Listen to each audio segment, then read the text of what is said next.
Hello, everyone, and welcome to Procure Pulse. I'm your host, Mickey Meehan. Today, I'm joined by Kim Crowder, the founder and CEO of Kim Crowder Consulting. Kim is an expert at communicating and connecting in powerful and engaging ways. Her deep knowledge of diversity, equity, inclusion, and anti-racism is informed by years of executive-level DEIA practice in consulting and advocacy and implementation. Kim's compelling content, presentations, and consulting approach are powered by more than 16 years of work in marketing, journalism, communications, and DEIA for Fortune 500 and other large corporations. Kim's mission is to provide transformative, customized solutions, cultivate equitable workplaces, and harness the power of diverse input to foster innovation, inclusion, and forward thinking within organizations and industries overall. She's been featured for her expertise by the New York Times, twice by Forbes, and on HubSpot's podcast, The Growth Show. She's also a member of the MIT Technology Review Global Panel. Kim, thanks for being here today. We appreciate it. Yeah, thank you. I'm excited to talk to you. Yeah, it's really interesting. Obviously, diversity, equity, justice, those are words we see peppered all over the news today. And corporations are taking obviously more of an active role and trying to put a focus on diversity and inclusion. You've been doing this now for a long time, though. I think you started your business over 4 years ago. So can you tell us a little bit about your journey to starting your company and perhaps why you do what you do? Yeah, that's such an interesting question. One of the things that I always say is that this kind of work I didn't choose this kind of work. It chose me.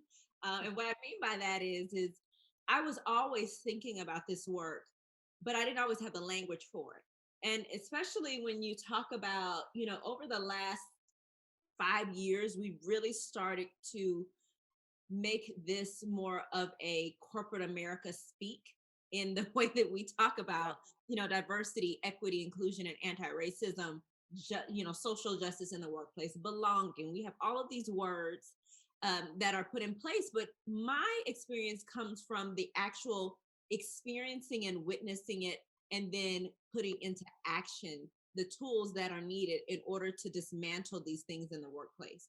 And so I really like to talk about it at that level, because I think we can get so caught up in the jargon that we miss the roots and the foundation of what this work actually is. And so I was always doing this work, always pushing the boundaries, asking the questions, trying to figure out, why are we doing it this way, really questioning it.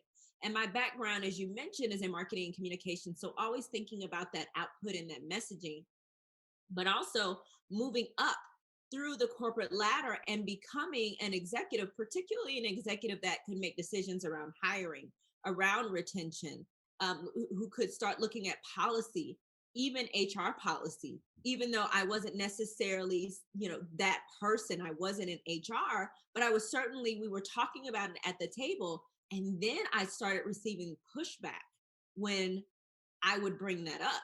And so starting to experience the other side of, this is what happens when you become that voice in the workplace, particularly as a Black woman. For those of you who cannot see me, I am a Black woman.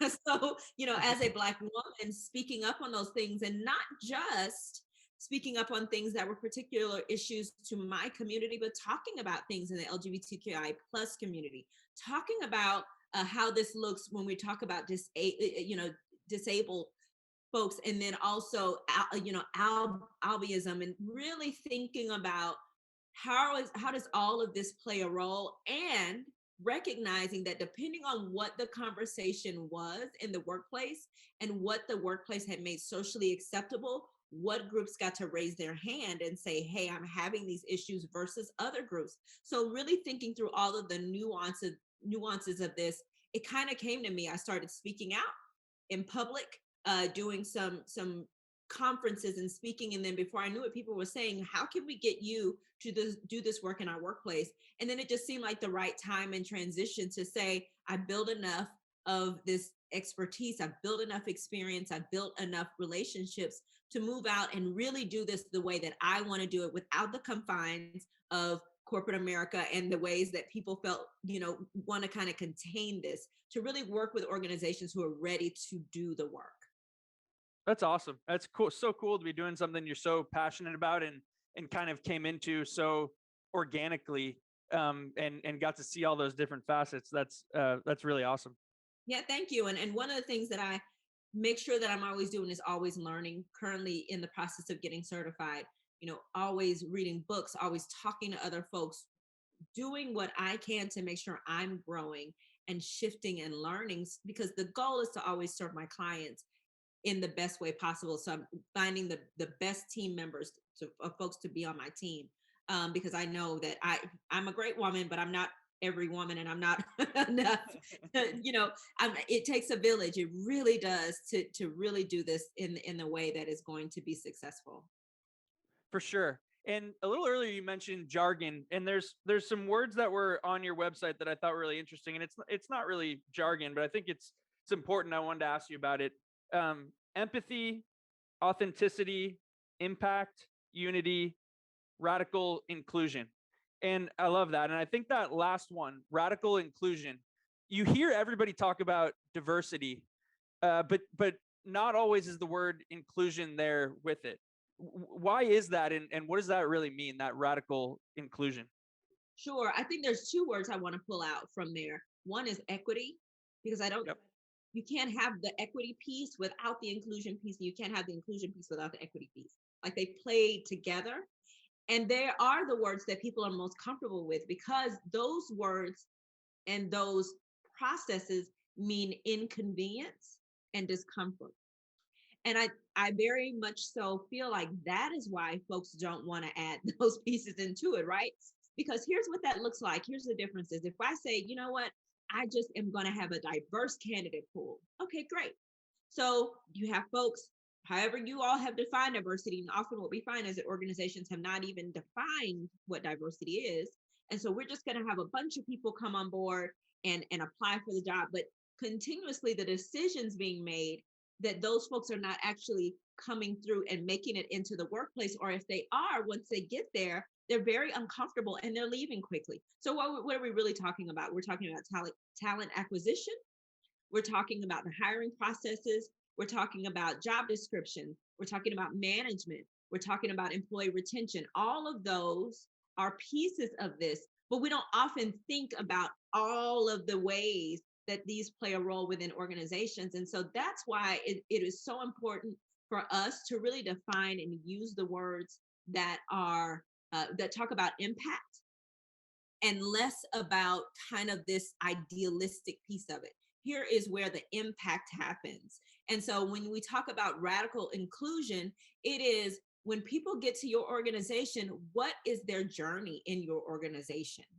And are you really looking at this on a regular basis? And that this journey is not only to be set by HR. That's a big one. And that HR, in my opinion, should not be the only piece of the organization that is owning this process: diversity, equity, inclusion, anti-racism. They should not be the only ones really making sure that this is happening. This is part of a strong the core values of an organization. It also speaks to the core competencies of leadership. And it also very much so is about your business processes and your business operations, which I know that we'll talk about this because as we look at vendors and that sort of thing, this is what we're talking about, aren't we? We're talking about business processes and operations. And so really wanting organizations to expand their definitions of this work. Yeah, you put it on a tee for me there, Kim. I was, saying that it's important to look in all areas of the organization, not just HR. And so to lean in on that concept, our business at Conductive is to help purchase services suppliers and health systems across the country find each other, right? And oftentimes services suppliers are small businesses and local businesses. And so, just some statistics around that in this country: 30.2 million small businesses, 12.3 million of those are owned by women, 47% of those are owned by women of color, and overall, minorities own 45% of all small businesses in the US. So it's certainly an area of opportunity for our health systems to work with diverse suppliers. Many of our Right. customers want to know, how do they start? how do they bring equity into their buying process? And so what would you say to that? Like, what would you recommend? Yeah, and I want to do one more thing to add another stat. And what I would like to do is have that stat. We can talk about this. We can provide this for you, but put this in the notes Okay. around with the stats that you called out. Next to that, then when we look at the financial gain and wealth of those businesses up against the other groups of folks who are part of the majority, how big that gap is. Because I Such a think good we point. really have to talk about that part. Because even though that's how many businesses are held by those groups who have been historically marginalized, they don't always have a long lifespan, but they don't always also have the same financial equity as other organizations. And I think that's a really important piece of this. And I'm going to tie this into how do companies start to think about as they are looking for more diversity in their vendors, how do they start diversifying and really making sure that they are being equitable in this process? So one of the first big thing is to slow down your process of which you are acquiring a new vendor. Because what happens is that companies set these deadlines, but the deadlines are not based on the process of finding the proper group. And so if that's the case, then there's this speed through, because what do? You call the folks that you already know, you get the recommendations that you always get, and then it stays in this tight circle around who gets to benefit from having a partnership. Also, it is considering that during this process of choosing, let's say you find a, a business that is owned by someone who is of a protected class, particularly someone who is historically marginalized, and then they say, hey, we can take this on, but here's the piece we can take on, and the other piece we cannot. So why not make sure that you are then engaging them at that level, instead of saying, well, we need somebody to do all of it, right? How do you then bring them into the conversation in a way that makes sense for their business? Because if we go back to what I'm talking about, Mickey, those numbers that those numbers you mentioned, but also when we get that the numbers around finances, the question is do their finances match in how many folks they're able to actually employ on their manpower, right? Yep. On and so if you think about that, in order to be equitable, then it is your job to meet them where they are, not the other way around. Absolutely. No, that's such a Yeah, good point. And we often talk about not negotiating a supplier out of business. right. Especially a smaller local supplier out of business as you're beginning to work with them, because that's the last thing you want. You want a partner who you can help grow and have a mutually beneficial partnership for your organization and for the community, as well as their organization. And so, that I think that's such a good point. Right. And also really thinking about what is the expertise that this group brings that is different than a group who may not have access to the same type of um, execution in the way that they think or innovate or approach a certain area. What is the benefit of having someone who already has a lens of diversity, equity, inclusion, and anti-racism as part of their business, as opposed to a company who may not have that in place? And so, does that mean that you are also paying them for something different if their prices are maybe more expensive, right? Are Yep. you paying then for the benefit of them having those core competencies in place for them to understand? For instance, like if we were talking about using a vendor, for instance, around, uh, you know, an external marketing, for instance, something like that, or having someone who can really understand an audience in particular, and realizing that those are subject matter experts. Those are folks who have a particular expertise in a subject. but then not being willing to pay them for that. And we see that in the workplace as well. But I want to bring to mind that when we look at vendors as well, because oftentimes we don't think about that piece as being a skill set. We think about it as, oh, we just need to hire someone who is, who is a minority business owner. And I only use minority in that way. I don't love that word. I only use it in that way because that is the certification name. But a Right. minority business owner, and so it's enough for us to just use them, but we won't necessarily pay them if we need them to do specialized work. And so really thinking about all of the ways that this plays a role in equity, the equity piece of this, around who you work with for subcontractors and vendors, and how you work with subcontractors and vendors. Yeah. And so you mentioned the slowing down the process piece of it, and often RFPs are the main vehicle for that process when it comes to selecting a supplier. How does a health system, or any company for that matter, make RFPs equitable and inclusive? How do they make sure they do that? Yeah, RFPs are, so for one, I'm not a big fan of RFPs. I'll just put that out there because of the amount of time that they take, especially when you talk about the impact of a business owner who, again, may not have 20 people in the office who can work on this individual piece and still keep their current clients in place and still do sales calls, XYZ, all of those things. And so it's really important for companies to make this process as easy as possible. If you feel like RFPs have to happen, make them a bridge instead of a barrier. Yep.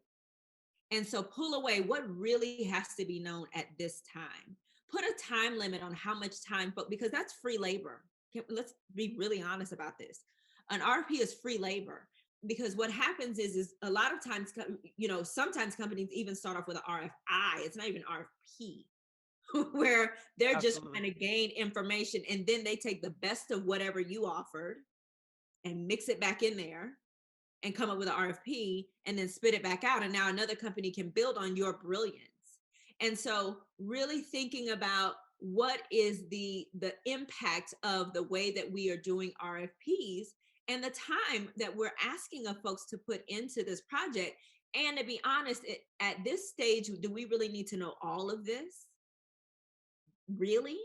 Or what is most important? What are we trying to find out until we really hone down on maybe those 2 or 3 organizations that we feel like are the right fit for us? Then maybe we expand the project a bit more, where we talk about the presentation side of this. But making that the starting point is extremely challenging, for organizations. It can take months of work hours, even though they're cramming it into a smaller time period, to really do what some of these RFPs are asking folks to do. It can be very taxing. And so again, it is, when we talk about slowing down of the process, maybe it is intentional, where you invite companies first to say, hey, we've seen some of the stuff that you've done. If you are interested, we'd love to talk to you further. And then maybe having initial phone calls first before getting 50 different companies to come in and say, hey, we want to respond to this RFP. Why don't you be a little more choosy up front and maybe hone that down to about 10 organizations, and then after those calls, can you move that down to 5? And then after that first round, then can you get it to 3? And that's where you add in a little more of the presentation and the project piece of that, instead of making it this big giant lift right up front when folks don't even know if they have a real chance of winning that award. Totally agree. And I think that's one of the things that we focus on as a company is how do we make this process, this RFP, a better vehicle for a supplier to showcase their total value to a customer, in a meaningful way, in a quick way, and in a way that's where the customer is already mostly educated on what that supplier can provide. And so, that's one of the things that we're really focused on as an organization, is to make that process easier, and also, I think importantly, more transparent as well. Yes, more transparent, and also more honesty about what the organization is looking for, instead of kind of making it a stab in the dark. Sometimes I have felt when I see our RFPs, be like, well, what do they really want? But some of that is because the organization has not had any face time with that company to help get a sense of who they are, what they really need. And so I just think really being intentional and humanizing that process, really that's what I'm talking about, is humanizing that process a bit more and thinking about it from all sides can really help benefit your journey to wanting to be more inclusive in who you have as vendors. Absolutely. That's such a good point. And hopefully we have time for one more question I wanted to ask you about and kind of get your perspective on. Um, so, like in the NFL, there's the Rooney Rule where they mandate diverse candidates in the hiring process, and California recently came out with a new with new legislation to ensure that at least one woman is serving on a corporate board. Do you think that other legislation is needed to jumpstart diverse hiring and in our case diverse buying? Would that help to speed up the things that you're working on? Yeah, it's so interesting when companies define things like that around that law in particular in California. The challenge with that law is when we talk about, and I'm going somewhere and I'm going to come back, is we talk about affirmative action and who benefits the most. It's white women, but people don't have that perspective. People assume, right, that it is people of color, Black, Indigenous, and people of color who are benefiting from affirmative action. Here's where I'm going with this. So when you have a law in California that says one woman, then it still leaves a lot of room for interpretation there. And then we still see the same group of women benefiting. And actually, one woman that's really poor. I mean, Yep. like if we're talking about why aren't we doing this in percentages instead? Yep. That 30% of your leadership has to be XYZ. So why aren't people doing that with their vendors? Having percentages around, if you're going to engage in a vendor, not just percentage of business, but percentage in dollars. X amount of our dollars are spent with minority business owners, period. And when we say minority business owners, here's what we mean. Because again, if we're talking about minority business owners, that could very much end up being a group of white women. Listen, I have nothing, I'm not saying anything of negative about white women. I'm saying that we are not honest enough all the time about pulling back that veil and thinking about when we use these terms like diverse, really identifying what that actually means and who actually benefits. And so as you are working with vendors and thinking about this, what are your percentages, but what do those percentages actually mean? And in that, are you still letting them, having the minority benefit from what you are calling diversity, for what you are calling inclusive vendor choices and that sort of thing, to make sure that it really makes sense? Because on paper, you can do this and it has this kind of glorified language to it. But then when you pull back the curtain, you go, oh, this isn't quite what I thought the impact was going to be. And it's also, again, important, Mickey, for folks to understand those numbers that you talked about, but not just those numbers in the context of which you talked about them, because we talked about a piece of that, but really talking about the financial, the wealth gap, the equity piece of that, talking about the impact of what that means for those workforces and how them being, how many hours they're able to dedicate and that sort of thing, to paint the whole story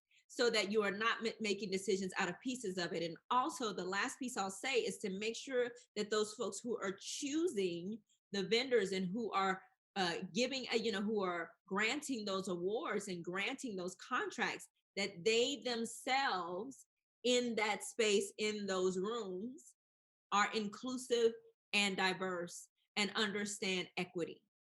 Because you can do all of that work and then have the decision makers not understand how to carry this out.